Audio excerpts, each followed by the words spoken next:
السلام علیکم ناظرین، میں محمد عبدالباسط MAB TV میں آپ کا پھر سے استقبال کرتا ہوں۔ حجاب کو ہم سب پردہ یا نقاب کے معنی میں سمجھتے ہیں۔ حجاب عربی زبان کے لفظ حجب سے نکلا ہے، جس کے معنی ہے کسی کو کسی کی چہرے تک رسائی حاصل کرنے سے روکنا۔ لیکن آج کل حجاب کا مطلب کچھ اور ہو گیا ہے، جیسا کہ حجاب یعنی سر کے بالوں کو چھپانا، جبکہ چہرہ کھلا رکھا جاتا ہے اسے سمجھا جاتا ہے۔ عام طور پر حجاب کو مسلمانوں سے جوڑا گیا ہے، جبکہ اگر ہم تاریخ کا جائزہ لیں تو اس کا استعمال قدیم زمانے سے ہی چلا آ رہا ہے۔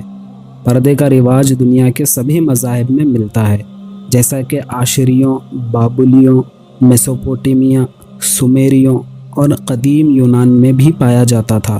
گھر سے باہر نکلتے وقت خواتین سر ڈھانپ کر نکلتی تھیں۔ سر کو کھلا چھوڑنا گناہ سمجھا جاتا تھا اور اس کی خلاف ورزی کرنے والی عورت کو سخت سزا بھی دی جاتی تھی۔ یہودی علماء کے نزدیک عورت کا سر ننگا کرنا ایسا ہے گویا اس نے اپنے جنسی اعضاء نمایاں کیے ہوں۔ یہودی شریعت میں نمازیں اور دعائیں کسی ننگے سر کی عورت کی موجودگی میں قبول نہیں ہوتی، ایسا سمجھا جاتا ہے، کیونکہ اسے عریانیت سمجھا جاتا تھا اور ننگے سر کے جرم کی پاداش میں جرمانہ تک لیا جاتا تھا۔ اس کے برعکس طوائفوں کو یہودی معاشرے میں سر ڈھانپنے کی اجازت نہیں تھی، تاکہ آزاد اور غلام عورت میں فرق کیا جا سکے۔ دنیا کا کوئی بھی مذہب بے پردگی کی تعلیم نہیں دیتا، بلکہ تمام مذاہب میں خواتین کی عزت و حرمت کو واضح اہمیت دی جاتی ہے۔ اسلام میں زیادہ تر علماء کی رائے میں عورتوں کا حجاب پہننا لازم ہے، جو کہ عورت کے سر اور گردن کو ڈھکتا ہے، جبکہ مسیحیت میں بھی پردے کے حوالے سے بائبل میں احکامات واضح ہیں۔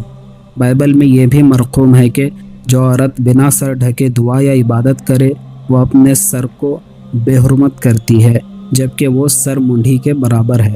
عیسائیت میں راہبائیں آج بھی عبایا نما لباس پہنتی ہیں اور سر ڈھانپ کر رکھتی ہے۔ مسیح کتب میں بھی جا بجا برقع یا پردے کا ذکر ملتا ہے، لیکن گزشتہ کچھ عرصے سے حجاب اور نقاب کو ایک عرصے سے مغربی دنیا میں مسلمانوں کی ثقافت کی علامت قرار دے کر تنقید کا نشانہ بنایا جا رہا ہے، اور سیکولرزم کے دعوے دار کسی مسلمان خاتون کو یہ حق دینے کے لیے تیار نہیں کہ وہ اپنے سر یا منہ پر نقاب ڈالے۔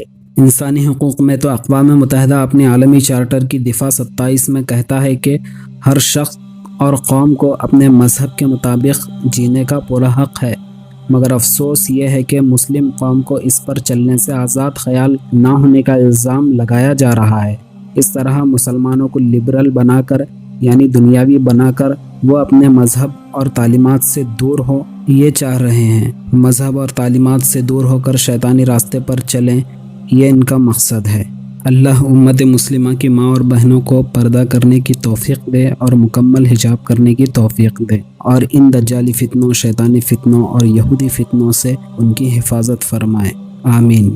اگر ویڈیو پسند آئی ہے تو اس ویڈیو کو لائک کریں، چینل کو سبسکرائب کریں، ساتھ میں لگی بیل نوٹیفیکیشن کو آن کریں تاکہ اسی طرح کی انٹرسٹنگ ویڈیوز آپ کو ملتی رہیں۔ میں ملتا ہوں اگلی ویڈیو میں، تب تک اپنا اور اپنوں کا خیال رکھیں۔ اللہ حافظ۔